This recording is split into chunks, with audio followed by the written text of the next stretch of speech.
Good morning, good afternoon, everybody. Welcome to another live stream from the Council on International Relations. My name is Sandy Campbell. I'm the Executive Director of the Santa Fe Council on International Relations, and we have a whole number of live streams coming up. I'd love to point out just a couple of them. We are riding out this pandemic in great form by being able to bring speakers from all over the world to talk about some of the major things going on today. Next week, as part of our Russia Disruption series in collaboration with several groups in Phoenix, we'll be featuring Dr. Fiona Hill, who has a lot to say about Russia and Ukraine and the first impeachment trial of President Trump and so on. Be sure to join us then. Bring your questions for Dr. Hill. The week following, on Thursday, the 15th at 10 a.m., we'll be going to Myanmar and talking about all the recent unrest and crackdown there with Ambassador Derek Mitchell. And we'll also be featuring a couple of voices from Myanmar, from folks on the ground and going through some of the terrible events in Myanmar. And then the following Wednesday, the 21st, is our big annual gala, and we have a big speaker for all of us, which is former FBI Director Jim Comey. And Jim Comey in 2005 was the Deputy Attorney General, and he ordered the special counsel investigation into the outing of one Valerie Plame, which many of us here in New Mexico, we know her and we love her, and she's just a fantastic interviewer. And so she'll be asking Director Comey many questions. And then, of course, it's your turn to ask Director Comey questions. And I know I certainly have one or two, and I bet that you do too. So that is enough about our future programs. And I want to introduce today's program. We are thrilled to do this, a program of the World Affairs Councils of America in partnership with World Food Program USA. This is part of their Engage America program, where they get to bring all kinds of amazing voices to households across the United States to talk about the World Food Program's work. We, of course, have been a longstanding member of the World Affairs Councils of America, and we're thrilled to be part of that network. So let me now bring in today's speakers, and I will introduce them very quickly and then disappear from the screen. And so we have 4 speakers here today.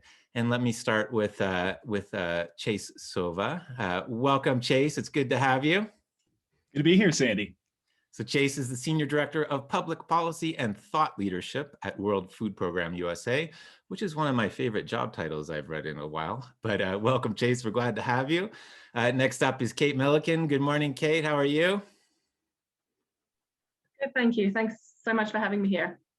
Thanks for joining us. Kate, of course, is the UN World Food Program's Regional Climate Change Advisor for Latin America and the Caribbean.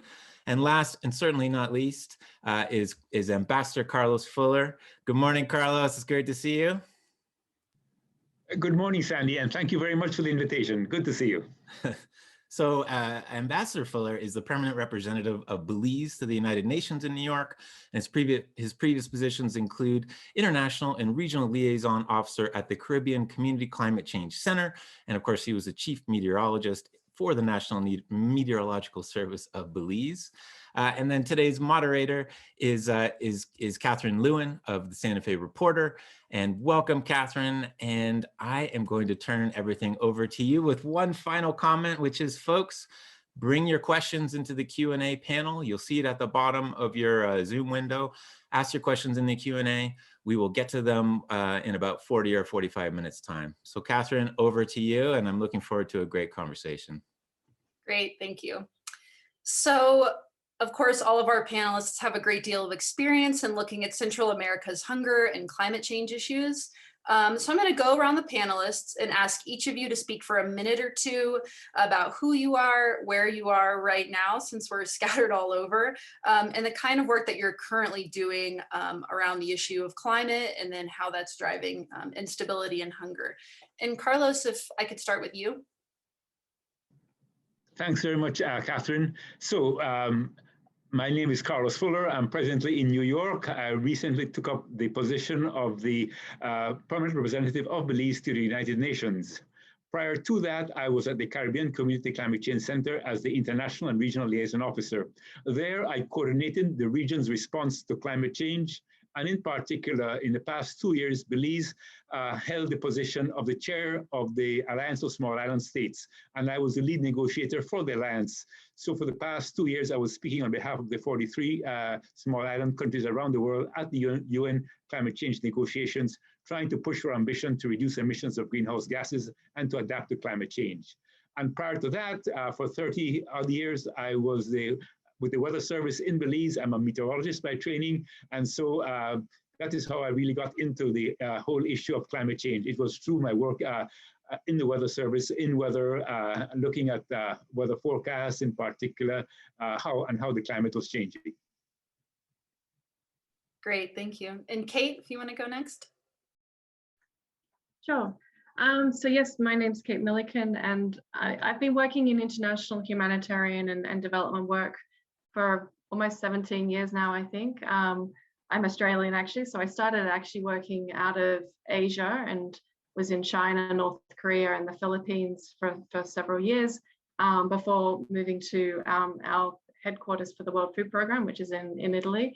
And there, at a certain point, I joined the climate unit in the headquarters for WFP.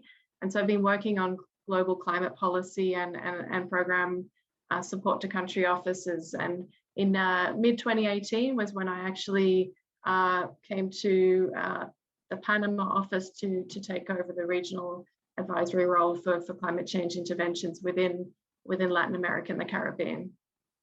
So that's a quick overview. Thanks. Awesome, thank you. Chase? Yeah, thanks, Catherine. So my name is Chase Silva. I'm the Senior Director of Public Policy and Thought Leadership at the World Food Programme USA. WPUSA is a nonprofit partner of the World Food Programme. We handle a variety of activity related to support for the World Food Programme here in the United States. Some of that is private sector fundraising, some of that is brand building and awareness. But the part of the shop that I work in is relates to our work up on Capitol Hill. So the US government is a major provider of funds to the United Nations World Food Programme. It is in part our job to make sure that those funds continue to flow year in and year out. So I spend a lot of my time in panels like this and with the think tank community and the university community, really trying to drum up support and visibility for the World Food Programme. In a previous life, though, I worked a lot the sort of intersection between climate change and food security. I started out my career at the United Nations Food and Agriculture Organization, spent a little bit of time at the International Center for Tropical Agriculture in Colombia in South America, and then really got involved in climate negotiations and UNFCCC negotiations. And so the lens that I bring to bear in this conversation tends to be more of a global one. But joined the World Food Programme USA about 5 years ago when I returned to Washington, D.C., and have been in sort of the humanitarian food assistance space ever since. Great, thanks. And Carlos, I'd like to start with you as we get into the nitty-gritty of climate. Would you be able to give us a general picture of how climate change has affected food security, certainly in the Caribbean, where you have a lot of experience, but in Central America as well? Sure, Kate. So we have noticed in the past 50 years, which is where we have our best weather data, that temperatures in the Caribbean have risen by about 1 degree Celsius since 1960. And we have seen that has certainly caused a reduction in yields of our staple crops, rice, beans, corn. But that is the slow onset events. What we have noticed with the more severe weather events, we're seeing much stronger hurricanes than we had before, more frequent hurricanes, but coupled to that also very long dry periods, so droughts. And so we have noticed that food security has really been impacted by these severe droughts, so you get very reduced yields. And then when the rains do come, they come too quickly, and then you see the erosion occurring. And so farmers who traditionally in Central America, in that dry corridor of Honduras, El Salvador, Guatemala, northern Belize, southern Mexico, they traditionally use the slash and burn type of farming. So they would, for example, in late February, March, start to burn their fields, and then expecting the rains to come in June, start to plant in April, in May. And when the rains don't come, they've lost their seeds, then they have to try to get some money to replant maybe 2 or 3 times before they can actually see a yield. But then when you have a hurricane coming in and then washing out everything, then again, it's being affected. And so the food supply that we depended upon within this area of rice, beans, and corn becomes really uncertain and tends to then have to have importation occurring.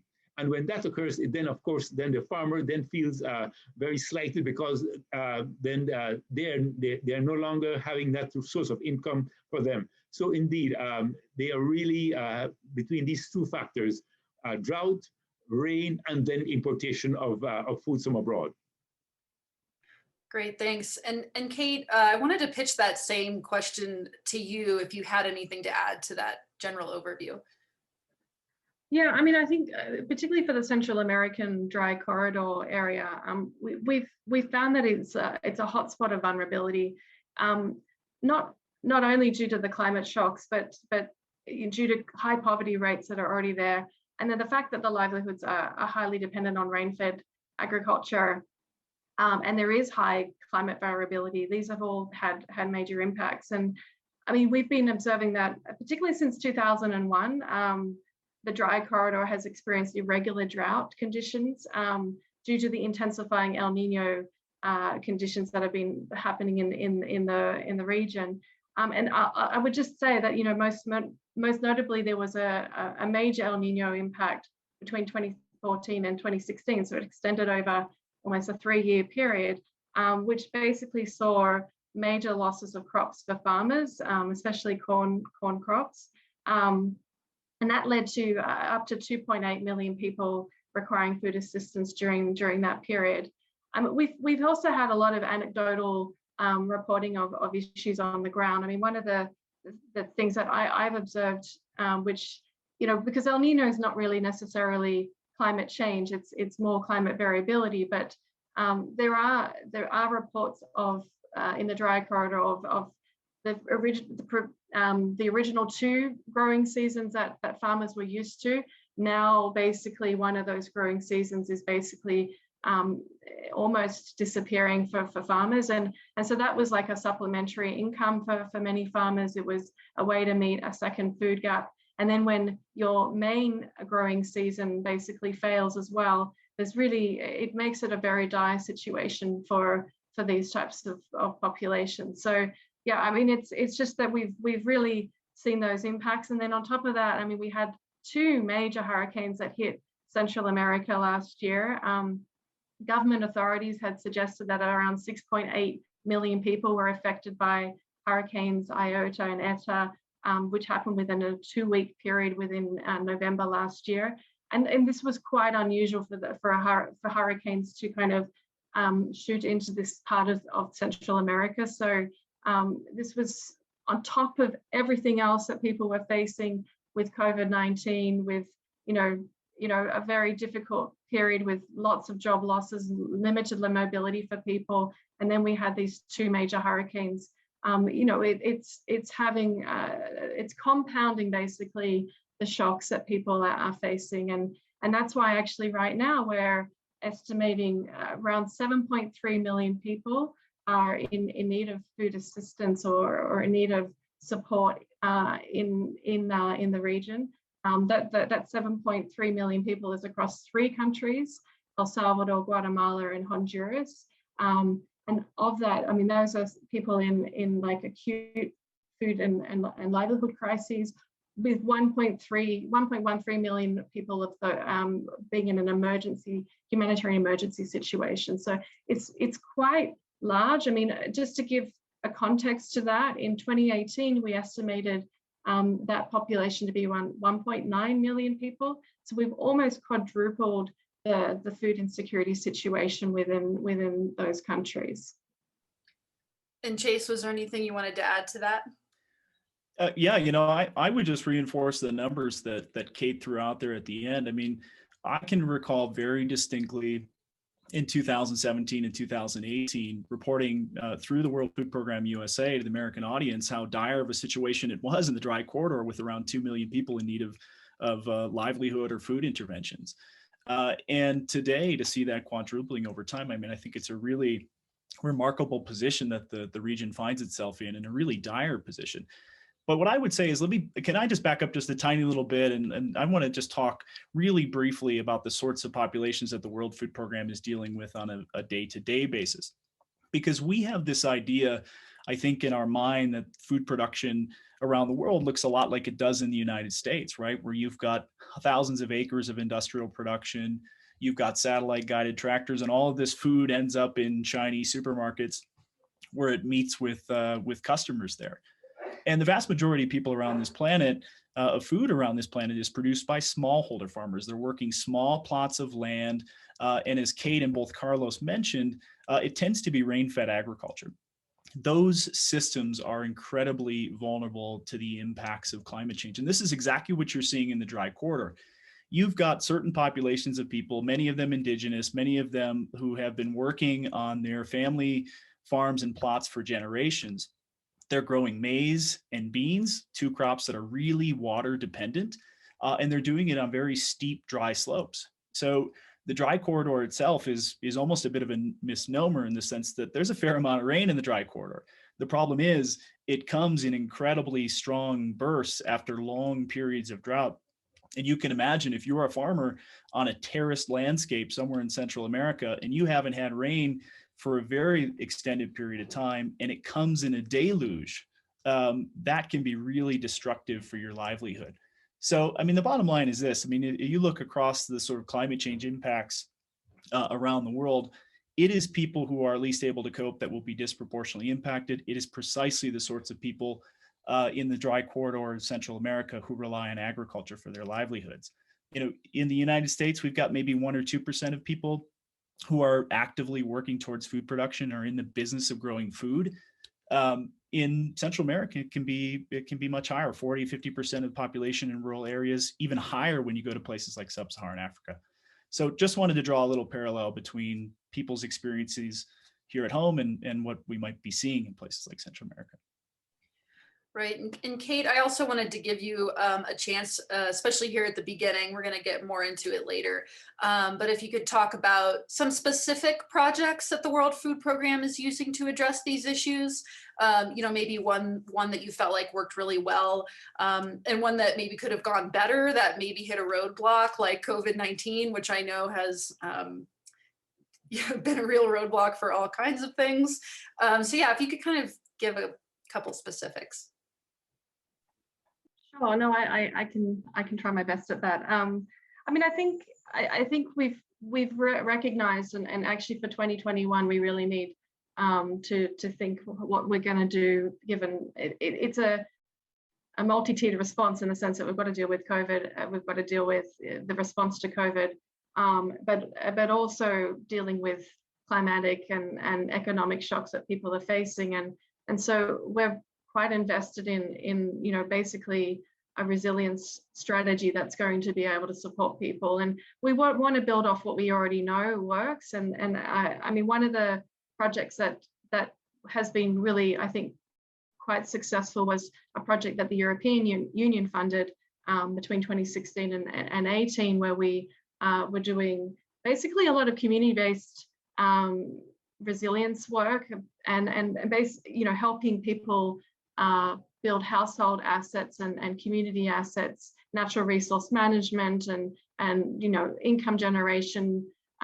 training opportunities, basically to improve, you know, the community and livelihood resilience of populations. And this was across the Guatemala, Salvador, Honduras that we were working in these countries, and we saw very positive food security impacts coming out of that work, as well as one of the observations was, you know, 70% of communities and institutions had an increased capacity in managing climate risks. And when you compared those communities with other communities that didn't have this assistance, even when a shock had hit them, you know, the populations that we were supporting were you know, recovering better.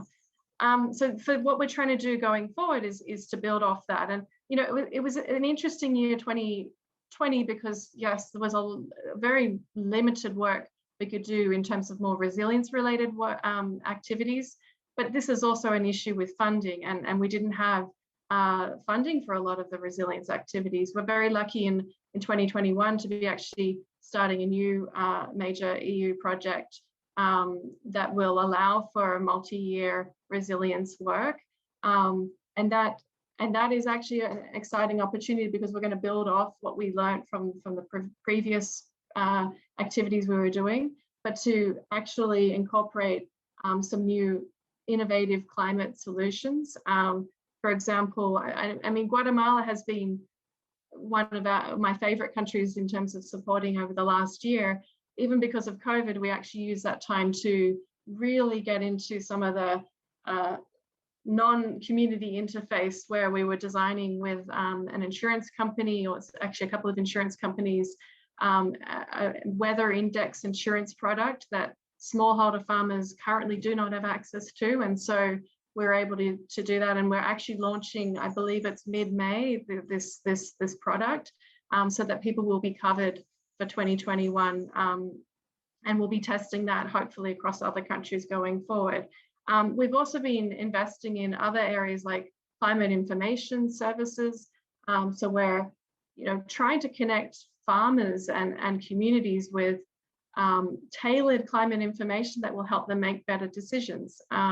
Quite commonly in our analyses, people are not able to access this type of information, or they're not able to understand it. And so we've been working, for example, with IRI, one of our research partners with Columbia University, and partners on the ground to see how we can get early warnings and seasonal forecasts to farmers, and so that they can make a decision as to, okay, this year is going to be a wetter or drier year. What will that mean for planting? What will it mean for when we should harvest? And these have, really important impacts.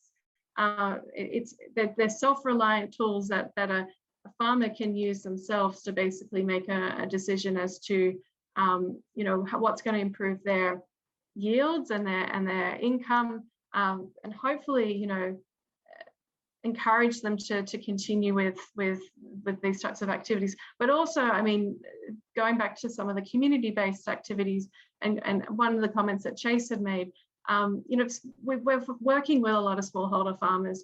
The dry corridor is not necessarily dry just throughout. I mean, there are farmers there that have greater capacities because they're larger scale farmers. They've got irrigation techniques, et cetera, that they have been able to install.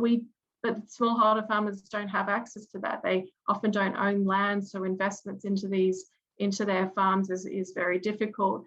And so we're trying to encourage these types of assets and interventions that we really are going to improve the more vulnerable populations within these areas. Great, thank you for that sort of overview. And I wanted to get a little bit back into climate specifically. And Carlos, obviously the impacts of climate change are not new in the Caribbean and Central America. This has been going on for a long time, whether we've been watching it or not. And I'm curious, Carlos, when did the impacts of climate change start to become clear to you? I'm curious when you started thinking about it. Well, in fact, we really got involved in the climate change issue all the way back in 1990 when we started to look at potentially developing a convention on it. And our activities there were really driven by the environmental sector, the meteorologists and other people involved in the environmental community. And when we did the projections and we were able to show the policymakers that the potential impacts that were down the road, they really, piqued their interest somewhat. But several years later, when what we said was potentially coming down the road, we started to see it, where we started to see these droughts and then the severe weather events like hurricanes coming. It really then blew up on them. So I'll give an example. In St. Lucia, it was in 2010. They had the longest drought in 40 years had occurred there, affecting that area. And when the drought ended with one major hurricane, I think in October, they got over 2 months of rainfall in one day. And we said, this is what we're talking about when you see these events. And then they started occurring much more frequently in 2017. Barbuda, totally destroyed by a hurricane, and Dominica, the Bahamas the following year. And then, as we mentioned, what occurred this past year in Central America. The hurricane season started in Central America a month early, where we actually had systems forming in the Pacific, crossing over and then affecting Central America. And then it ended late with 2 major Category 5 hurricanes. So we almost have a full year now of hurricanes affecting the region. So it's really these severe things going from very dry to very wet is what we're seeing. But on top of that, and we haven't spoken about it, the fishing industry.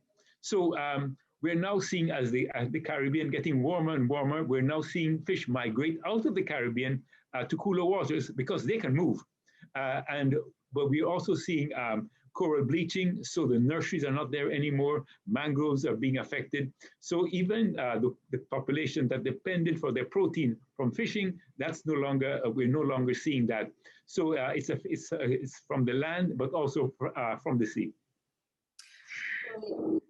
And I kind of wanted to get into, I think sometimes when people think of climate change, they just think of rising seas because that's been a major, topic and way that it's been described, in the media and in documentaries and things like that. And so, Carlos, if you could talk a little bit about what climate change, can actually look like. It's not just climate shocks like major floods and hurricanes, right? Like it can also, it's long-term drought and crop disease and things like that. Is that right? Yeah, absolutely. So let me go back again to the issue of the oceans. So Belize has the longest barrier reef in the Western Hemisphere, in the Northern Hemisphere, next only to Australia. And we're seeing massive bleaching now of the coral reef there, which is our main tourist attraction. So in fact, if warming continues and we end up with a dead reef, then we will not be seeing the tourists coming into the region anymore. Sea level rise, as you mentioned, and more severe these weather events. We're seeing significant erosion now along the beach and saltwater intrusion into the coastal aquifers. And because of that, then the groundwater in which our farming depends upon has now become salinized. And so again, we now need to depend more on the rainfall to use that water for irrigation. We are slowly shifting into some kind of protected agriculture, using greenhouses and so on. Yet, as you know, greenhouses are very fragile. So if you have any major windstorm coming along and that blows off, your investment there is also affected. So the effects, even when you try to do some kind of protected agriculture, is being affected by this also. Right. Catherine, I'd be happy to piggyback on the back of that on kind of more generic climate impacts in the agriculture and food sector.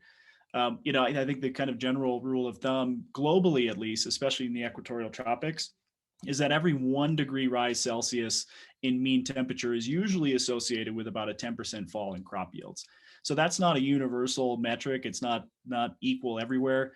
I'm from northern Wisconsin, and a 1 degree Celsius rise in mean temperatures in northern Wisconsin may add a couple days to the sort of tips and tails of our growing season. But that's not true for the majority of people that Carlos and Kate are talking about. The people there are living in really difficult positions and conditions where the crops are very close to their biophysical limits, right? And if you get a heat wave, you get changes in precipitation, at the wrong time, especially during plant flowering, you're not just looking at reductions in yields, you're looking at complete crop failure in those settings. And so that is the urgency of the climate change problem. And that's why agriculture is so intimately affected. The other thing is, and I think Kate will tell you this, but what keeps humanitarian organizations and their workers up at night really is this sort of long-term progressive drought, right? These are things that remove people's ability over time to continue their livelihood. You end up selling off seed stock for the next year. The hunger season starts creeping up year in and year out. The longer term the longer a drought is present. It's the sort of thing that's so, the impacts on agriculture are so clear here that when there is a major drought like that, about 80% of all of the economic impacts are felt just in the agricultural sector. And so that's a really, I think, an important point. And, you know, just to suggest one other thing here, which is that these sorts of events are really increasing in frequency and magnitude. So if you go back and you did a counting, a sort of inventory of climate-related extreme events over time in the early 1990s, things like droughts, floods, tropical storms, you would find that we had about 90 of those things globally in any given year. Today, that number has increased to about 215. So the impacts on agriculture are quite obvious of climate change, and the types of events, the major climate-related extreme events, are increasing in frequency and magnitude. And Kate, I was wondering if you could speak a little bit about if there are particular nations in the dry corridor that are suffering the most right now, at least in the last few years, as a result of climate impacts. Not that it's a competition, obviously, that anyone wants to be in, but are there particular ones that you've noticed? I mean, I think the 4 countries that we work across in the dry corridor would be the ones that I mean WFP is most focused on. So we've got El Salvador, Guatemala, Honduras, and Nicaragua. And I don't think I could pinpoint one country necessarily over another, but I mean, certainly, I mean, they're all within the dry corridor, but actually it's not even, because of COVID, we're not even just talking about the dry corridor anymore. The hurricanes actually didn't just impact the dry corridor, they impacted populations outside of those areas. And so, you know, we're seeing that our response needs to consider Central America overall. Yeah, but those are the 4 countries in which we're mainly based. We do have a little bit of presence in you know, engagement with governments in other countries as well. But yeah, I would say that just because of also poverty rates and so the socioeconomic situation in those 4 countries, it's just, you know, we've got those 4 countries are the hardest ones for food insecurity as well. Gotcha. And Carlos, I was kind of wondering to ask the same question to you, if there's a particular country or countries in the Caribbean that you are particularly worried about. Well, in fact, within the Caribbean, most of the islands have really not have diversified away from agriculture. So what was shocking when with the COVID pandemic, it turned out that the Caribbean is importing like 90% of their food from outside the region, which was quite shocking when in fact you have neighboring countries that are part of the Caribbean per se, like Belize, Guyana, Suriname, which have huge land and could actually feed the Caribbean, but we don't have the infrastructure in place for shipping in the region. So for example, if we want to get something from Belize to Barbados, we would send it up to Miami first, go through the shipping there and get it back down, which is ridiculous. So that's an area now that we really need to address. How can the Caribbean region, Central America, actually feed itself? And I think that is one of the positive things that may come out of the COVID pandemic, that we recognize that we probably need to do some kind of more regional trade than before, and not depend so much on the importation of the processed food, which is another shocking thing, that the Caribbean is one of the has one of the hugest things of obesity. Belize, believe it or not, is now ranked as the 3rd most obese country in the world. And that's because of we're importing so much processed food now, which then has the impacts on other aspects of health, you know, heart disease, and so on. So it's really impacting that area. What has been really happening in Belize because of the reduction of the food supply within the dry corridor is we're seeing a lot of illegal migration into Belize because we have a huge protected area. Something like 60 to 70% of Belize is actually underprotected. So it looks green. So we have illegal migration into it, and then people cutting down a small plot of forest within a protected area to plant their basic crops, which is in areas that, if that continues, would then, because it's hilly, would then face the same effects that the other region is now experiencing. So it's an area that really has to be addressed. Right. And, that's something as well. I know most of us we're not really traveling right now, at least not much for the last year, but I really wanted to kind of get into, what does food insecurity actually look like on the ground in people? I think it's important to not simply get lost in the data or the really big picture, but on a micro level, what does food insecurity actually look like in the Caribbean and Central America's children, in their indigenous communities and farming communities? I think, from my research and just experience, it's not just, oh, they're hungry. There's all kinds of other things like disease and things like that. So I'm not sure if maybe Kate or who wants to take that one away. That's sort of to everyone, but. Sorry, I'm just trying to turn my mute off. Yeah, no, I mean, like you said, none of us have been really able to travel as much. I mean, fortunately, there is a bit more mobility happening now for some of our offices in Central America, but the region has just been so badly hit by COVID that mobility has been very difficult. But I mean, I think we've also been doing a lot of like remote surveys just to understand the impacts for people. And I mean, I think one of the classic types of questions that we ask, and why we know that we're in like a humanitarian emergency for many people, is that families are skipping meals. They're not able to, they're basically not having free meals in a day, or they're resorting to basically less portions of food that they will eat in a day just to manage to get by.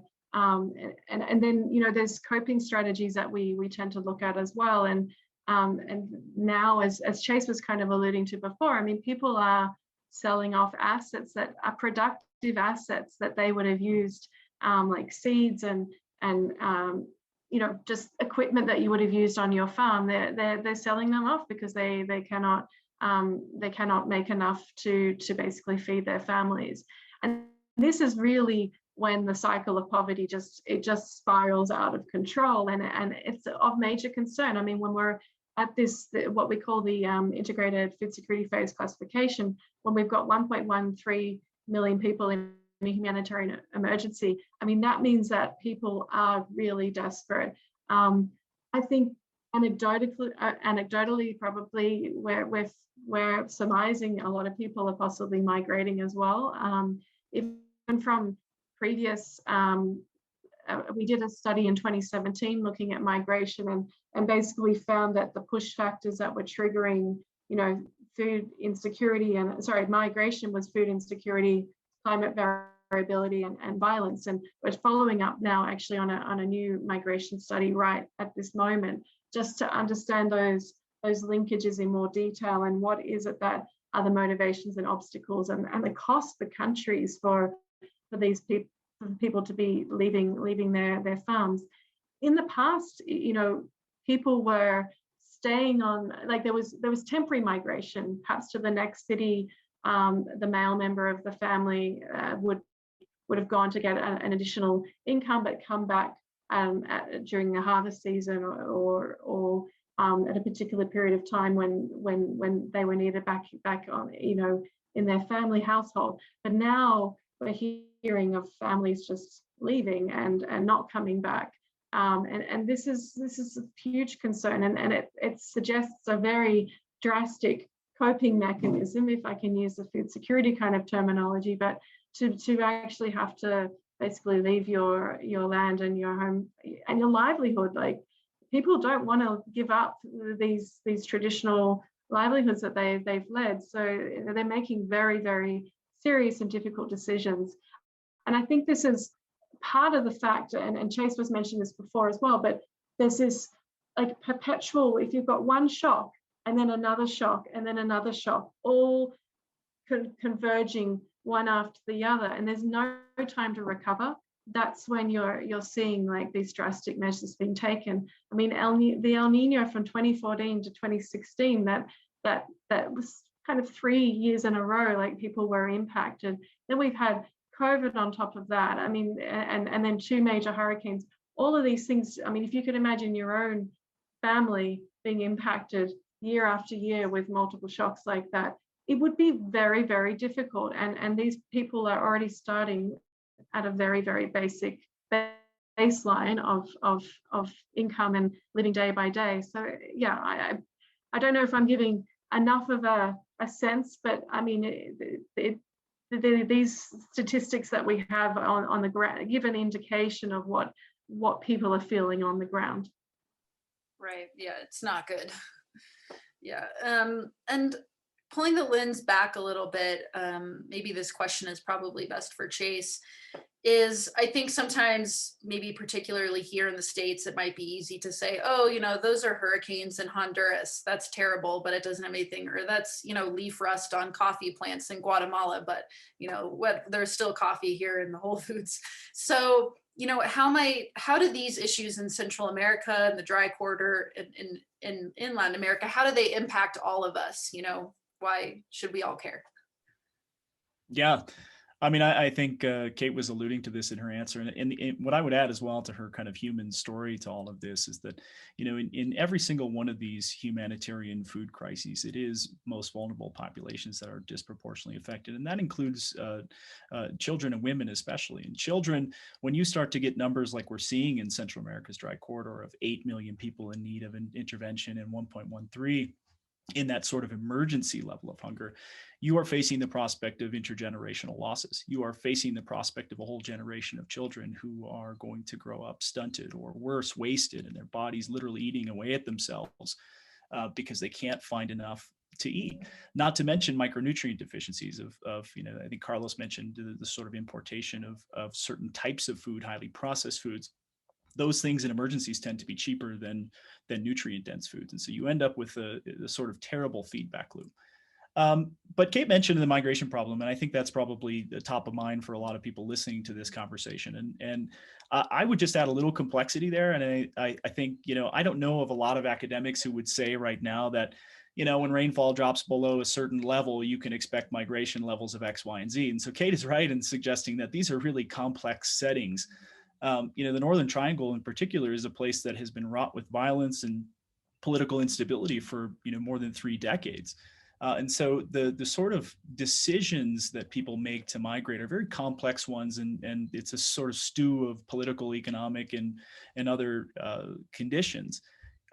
But to the extent that we do know that kind of climate change is driving migration in the Central Corridor towards the United States, and we know a lot of that mechanism is driven through the food system. Right. And Kate mentioned the report that WFP had conducted a couple of years ago, and that is being refreshed right now. But we have done some other reports too in the Middle East and other places. One document in particular called The Root of Exodus, which is a study done with refugee populations, especially Syrians. And there we found, looking at the data the World Food Program did, that, generally speaking, and this is a very severe, probably oversimplification of the mechanism, but for every 1% rise in food insecurity in the region, we did see a 2% rise in migration out of the countries affected. The point that I would reiterate, though, that Kate mentioned, is that overwhelmingly, people are looking for reasons to stay. They are not looking for reasons to leave the places that they are living in right now. And that's a really important point to all of this. Many in the dry corridor in particular have farmed these areas for generations. A typical migration pattern goes something like this. Somebody's working their farm, they run into really difficult climate conditions over a period of time. They first go and do something they know, which is to work on another farm, a larger farm, a plantation, something like that. When that doesn't work, they migrate to cities to work in the informal economy. When that proves insufficient to meet people's needs, they'll go to a neighboring country. When that proves insufficient, they'll start considering migration to the United States. So it's a really complex relationship. but it's why Americans should be caring about food insecurity. Right. That's great. That answered a couple of questions in our Q&A. We've got a bunch of questions. So I will read out a couple of the ones that we have from the listeners. So the first one, and this might be a good chance also to talk about some of the other things the World Food Program is doing. Shelley Winship, do you know if any research is being done into alternative crops for the Central American region, or any projects to educate the population to embrace new, more climate appropriate crops and foods? There are groups here in the US doing this, and here in New Mexico with our Pueblo and tribal communities. Kate, that might be one for you. Yeah, I mean, I think this gets into the arena of climate smart agriculture, and I mean, certainly there are organizations, there are research organizations and others working in this area. I think off the top of my head, I think CIAD is one of those, which is part of the CGIAR. But that is one of the important connections, I think, with anything even that WFP is doing, but governments are doing, is really making sure that because this is a massive problem. We've got to link up with partners and make sure that the skills that one partner has can be transferred across. And this is something that, you know, going forward, we're very, very keen ourselves to do is moving to a lens of climate change adaptation, is making sure that, you know, a lot of what we can do is actually facilitate those connections between a range of different partners so that people can actually have these tools and services available to them. And there are a few other organizations I can think of at the top of my head, but yes, it's definitely happening in not just the dry corridor in Central America, but across Latin America and the Caribbean. Perhaps not at the scale needed at the moment, but that's where, if we're all of us as like international organizations, as donors, as governments, all working together, and we're trying to look at what already works, which to be honest, in the climate change adaptation field, there's a lot of best practices already out there. It's just getting the financing and the ability and the connection of partners to basically make that happen at scale. And you know, climate finance wise, adaptation still needs a lot of funding to basically allow for these types of interventions to be implemented at the scale needed for the climate emergency we're in today. Could I build on that? Sure. In fact, there's two issues. First of all, we do have now the Caribbean Institute for Meteorology and Hydrology based in Barbados, which is now producing the climate outlook forums so that we can predict things seasonally as to whether it's going to be drier, wetter, and so on. So that certainly needs to trickle down to the farmer to get them ready for what's going to come in the future. And then we do have the research institutions like CARDI, the Caribbean Agricultural Research Division, that is working on alternative crops or varieties that will be more resilient to more severe weather events. And we're also working with the indigenous peoples. So, for example, in Guyana and the Mayan community, they traditionally had different varieties of maize that they would use depending on how the past season looked and how they expected the new season to look, to see which variety of seed they should be using and have those stored. But as Chase mentioned, if they're using those stored seeds to feed today, then they will lose that for a future crop. So indeed, it is how can we protect these seeds that they would need to use for 2 or 3 years down the road to be able to foresee, to use a more severe weather that they see coming down the road. How do we store that in the interim and feed them now so that they are able to cope for themselves in the future? And Carlos, I see a question here that might be good for you. This is from Andrea.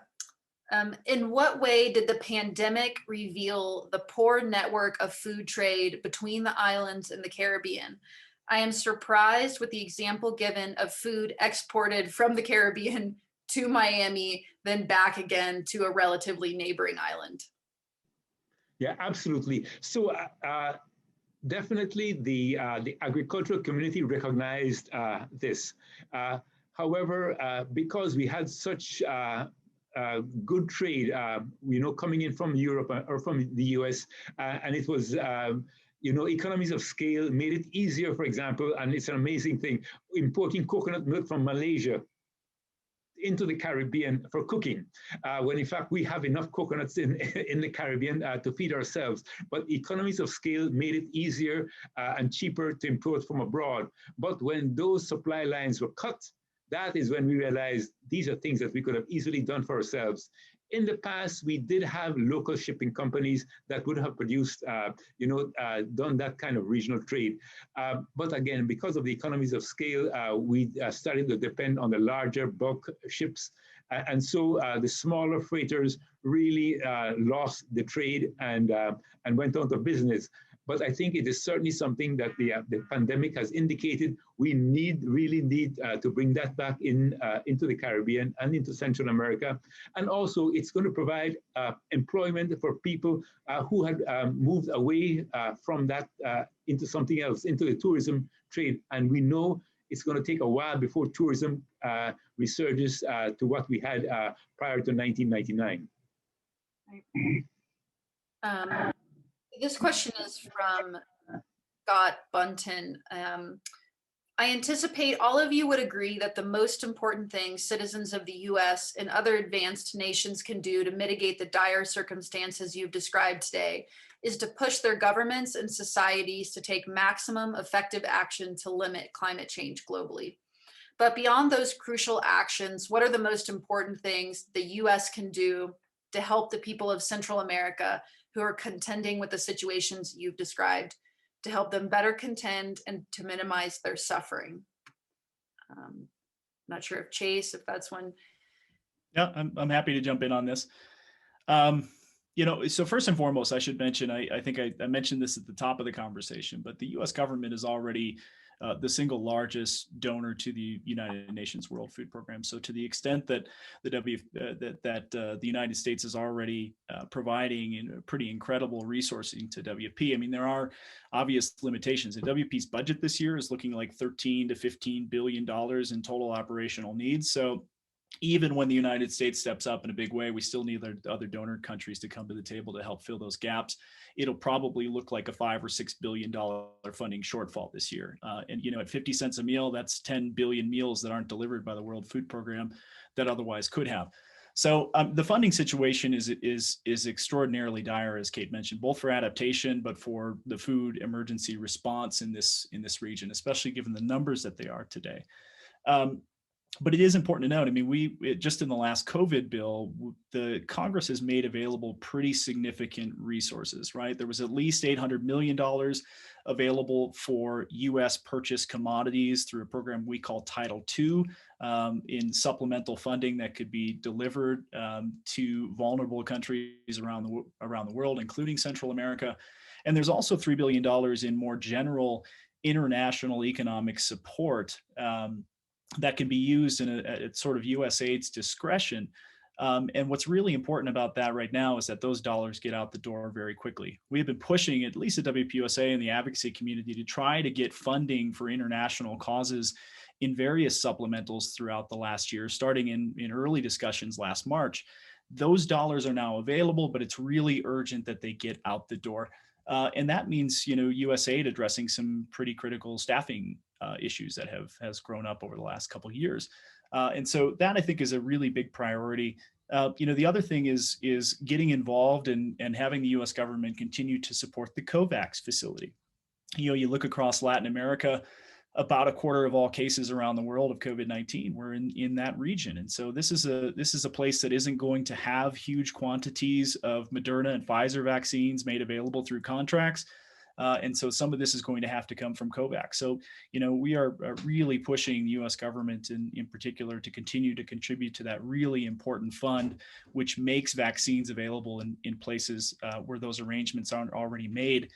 And then, I think the other piece here is that USAID has also undergone a pretty considerable restructuring in the last couple of years. what used to be pretty independent food and non-food humanitarian entities have been rolled into one new bureau. It's the Bureau of Humanitarian Assistance. That bureau in turn has been rolled into a family of bureaus designed to sort of walk through the entire life cycle of an emergency, from conflict prevention to relief and to recovery. And so that arrangement is new, and it's going to need some time to be implemented properly. But it is important that USAID spend some time getting that right. And ultimately, that's the sort of thing that's going to really deliver that integrated programming, the stuff that links what WFP is doing on the emergency relief side, provides funding for some of the resilience building activities that organizations like WFP are undertaking, but then also allow the baton to be passed to those longer term agricultural development interventions that are really needed. So the one last thing is, and I always make this plug, social safety nets and social protection expansion is something the U.S. can really get involved in and really push in a big way.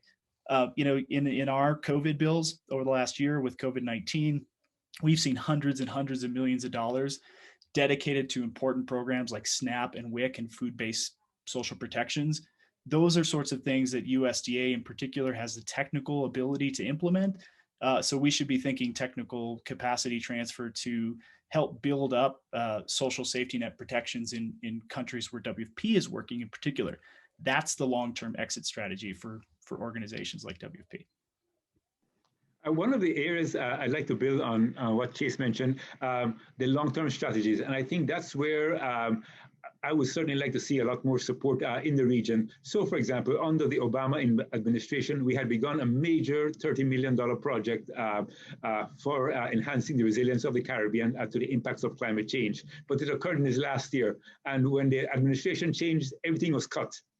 And so it got suspended, and even projects and project staff, were left with nothing to do. And now, hopefully, with the new administration, we will see more of that.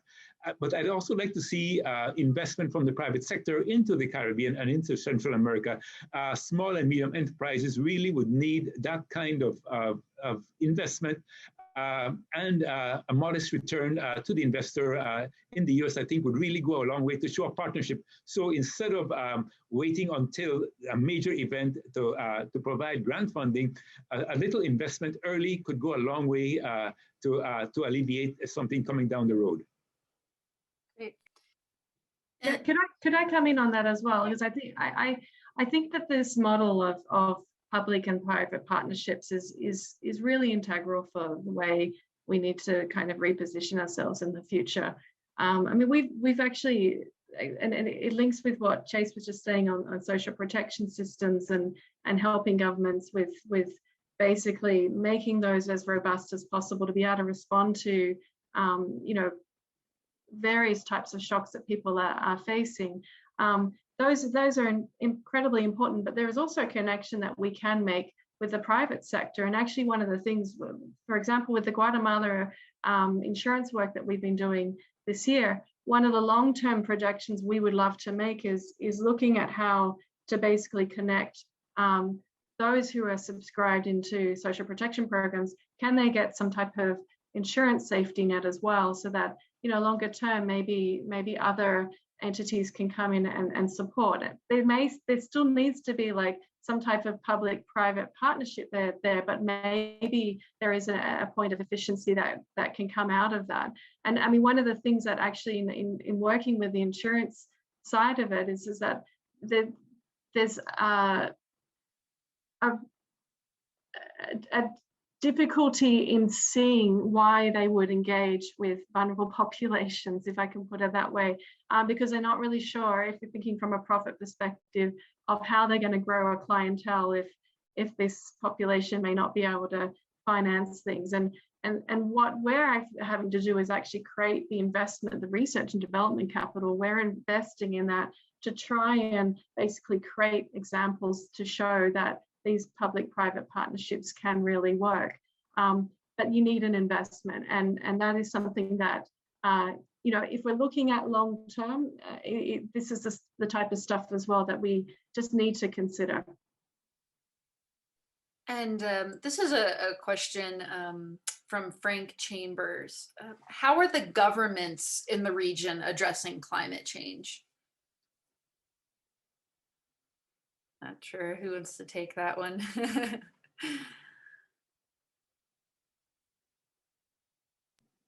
Well, I can speak for the Caribbean.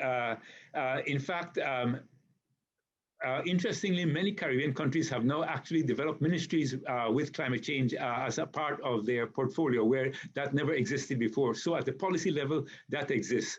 And they are taking remedial measures in some regards. So for example, increasing coastal defenses, doing a lot of work in mitigation, going into renewable energy from that point of view.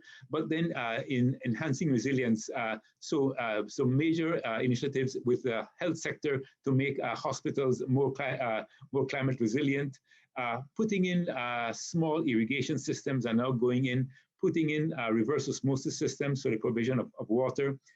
So these investments are now going in, and even multilateral banks, basically all investments are now having to have a climate signal into it. So if you have to rehabilitate a road, for example, you need to now use projections instead of using the past climate as we did in the past. You used to look at the last 30 years of weather data to build a road or to put in a bridge. Now we look at climate projections. Well, what's the climate going to look like 30 years from now, and build towards that new specification. So these things are now part of our development strategy. Gotcha. Thank you.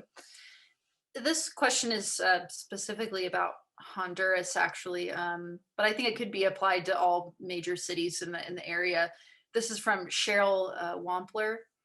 Can you please go into more detail about how climate-driven crop failures affect the population in the densely populated cities such as Tegucigalpa or San Pedro Sula, i.e. those who are not farmers? I'm happy to jump in. I'm sure Kate wants to jump in on the tail end of this too, but I think one real obvious outcome of COVID-19 in particular was that we've kind of started to see a new face of hunger around the planet. And that has been, when we think of hunger, you typically consider smallholder subsistence agriculture of the variety that we talked about at the top of this conversation. But urban populations in particular who are working in the informal economy because of COVID-19 have really been shut out and seen major losses in income. And so, but they're, so that's COVID-19 specific. But climate change is the sort of thing that, we have this really complex, interdependent global system of food and agricultural trade. Some authors and researchers in the climate space will call this the globalization of drought, how drought in one part of the world can affect import availability in another and can raise food prices, particularly in urban areas. It's also true that in a lot of places in the developing world in particular, most food, again, is produced by smallholder farmers. It's marketed through informal intermediaries and market intermediaries that bring it a whole series of small and medium enterprises to consumers in cities like Tegucigalpa and others. And so those places have also been disproportionately impacted by COVID-19, but also those systems are very vulnerable to the sort of climate impacts. The sort of local supply chains can really break down.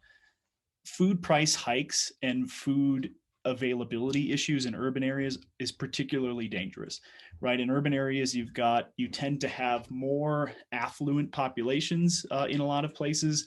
These are folks who, when the price of food becomes too high, are very likely to take to the streets and demonstrate, for example. This is the sort of stuff that leads to pretty significant instability. So when you think about food-related instability and food-related conflict, a lot of it travels through urban areas, especially the sort of middle income populations, if that answers your question. Yeah. I'm going to go to our last question. So I'm going to ask each of you, what is a piece of optimism you have about this issue in the region? What's giving you hope? Kate, if you want to start. I think that genuinely, I see that there is a lot of ambition from governments and from the international community from international organizations to try and do something about the impact of climate change and this climate emergency. I would love to see it a bit more at a higher scale and with more financing than we currently have. But I do see that we do have that interest and commitment, and I see that we already have a lot of good best practices that we know work. So the hope is there that we've got ways to solve these problems. We have a lot of the wherewithal on what to do, but I think we've just got to now make sure that we're getting the right investments towards basically the climate change adaptation, and resilience kind of approaches that we need to really help people respond to these issues. Thanks. Chase, you want to go next?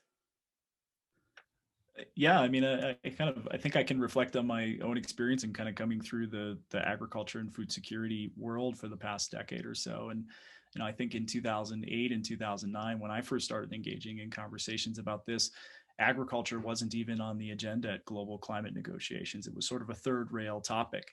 As Kate and both Carlos have mentioned, this sort of advent of climate smart agriculture has taught us that, we can engage in practices that simultaneously increase productivity, but that reduce or capture carbon and also adapt to current circumstances that people are facing. And so the sort of growth of the climate smart agriculture movement, I think, is really optimistic, and we have reason to be optimistic. At COP26 here, you're going to see pretty intense conversations around agriculture. The fact that we're even debating this is really important. And the fact that we now understand that agriculture contributes 26% of global greenhouse gas emissions means that, once we get it right, we also have one of the strongest tools at our disposal, and we're working one of the most important sectors to reduce climate change impacts in the long run. And so I'm optimistic about where the conversation around food and agriculture and climate change is today. Carlos, what are you feeling optimistic about? Sure. So certainly what Chase mentioned and what Kate mentioned also, but three areas. First, at the political level, we had a change of government in Belize in November, and everyone who was elected and received their portfolio spoke about climate change. So whether it was health, infrastructure, the blue economy, they recognize climate change. So it's on the top of their agenda. Secondly, the financial sector is now also looking at it. So, for example, anything that they look at financial risk, but they also look at the climate risk for their investment. As one banker pointed out to me, they are not in the business of selling land, but they've had to foreclose on so many things that they've ended up with lots of land on it. And so they are going to look at when a farmer comes in for a loan to see, let me see your climate risk, let me help you so that I don't have to foreclose on you in 5-10 years' time. And thirdly, the youth. I think they are really taking this on board, and especially the upper teens and the young people are really going to the forefront, recognizing that they are not going to make the mistakes of the past, and they are really the future, and really pushing on the decision makers not to use the old paths anymore, to look at something new.